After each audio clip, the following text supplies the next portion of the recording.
Let's look at what we have obtained. When we started, we had a good regulation and a good mass of legislation up to international standards.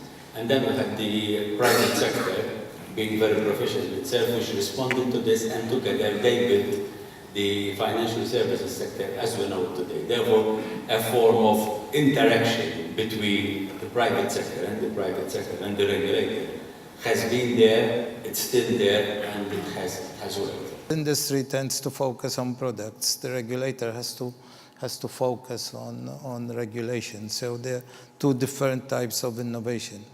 There are always some finer points in the law that always come out through interaction with practitioners. The industry should be more dynamic and more proactive in recommending and proposing innovations within our legal and regulatory framework. And I feel that this requires ownership.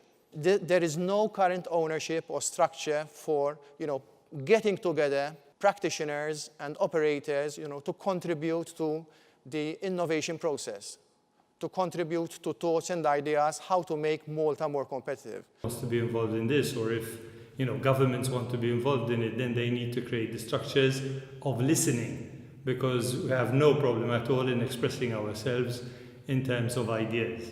The problem is that when ideas actually do get promoted, it is very, very difficult to get any buy-in on the part of the political infrastructure, especially when you have changes in ministers or changes in governments and so on. And as a country, we can't. My question is, where is the industry?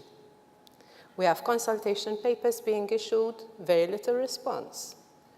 We have committees that just talk, and nothing concrete comes out of them.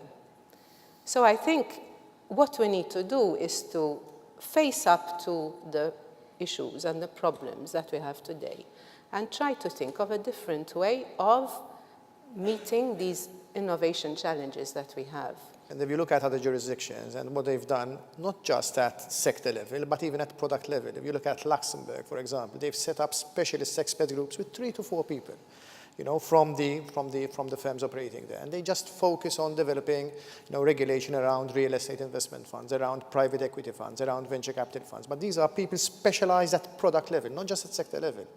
So you can understand the granularity in terms of trying to induce innovation in their regulation to attract business to their shores. And unfortunately, I think in Malta, from an industry perspective, and I fully agree, it's been somewhat disjointed.